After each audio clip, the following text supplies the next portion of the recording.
হাতে বাঁচিয়ে রাখে মানে আগামী 12 তারিখে জাতীয় সংসদ নির্বাচন।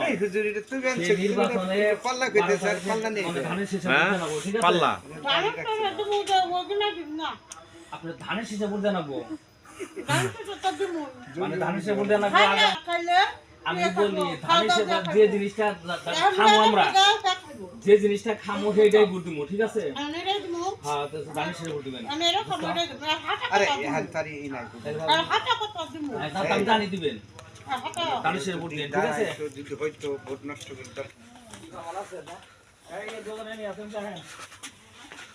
আগামী মাসের 12 তারিখে জাতীয় সংসদ নির্বাচন। সেই নির্বাচনে আপনার হলো ধানের শীষে ভোট দিবেন, ঠিক আছে? মানে 12 তারিখে সবাই মিলে ধানের শীষে ভোট দিবেন। আপনি হাতে নাও এখানে কেন মন থাকবো তো, কি বলছি মানে ধানের শীষ মন থাকবো তো মন থাকবো, ভাত খায় তো দান করে মন থাকবো না। ভাত খায় 17 বছর ভোট দিতে পারেন নাই, এই তারিখে আনন্দ উল্লাসে ভোট দিবেন ধানের শীষে। 12 তারিখ ওই যে তোমার তারিখ মন না থাকলে কে দেখে দিব না। আর স্কুলের 12 তারিখে জাতীয় সংসদ নির্বাচন। এই নির্বাচনে 12 তারিখে ধানের শীষে ভোট দিবে, ঠিক আছে? মন থাকবো ধানের শীষ 12 তারিখে মন থাকবো ধানের শীষে ভোট। এই যে ধানের শীষ, এই যে ধানের শীষ এটা নাগরপুরে আমার প্রার্থী মানে ভালো লোক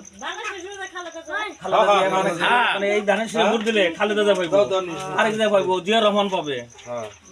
তাহলে মন থাকবো তো তোমার না তা দিব, এরা দিব আইছি কি করে ওই যে 12 তারিখে ধানের শীষে ভোট দিবেন। 12 তারিখে নির্বাচন, সেই নির্বাচনে ধানের শীষে ভোট দিবেন। খালেদা জিয়া ভোট দিলে খালেদা জিয়া পাইবো। 17 বছর তো ভোট দেওয়ার নাই, ঠিক আছে? মন থাকবো 12 তারিখে জাতীয় সংসদ নির্বাচন, ধানের শীষে ভোট দিবেন। মন থাকবো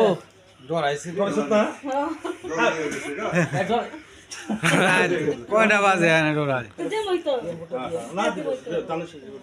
12 তারিখে শুনেন সংসদ নির্বাচন।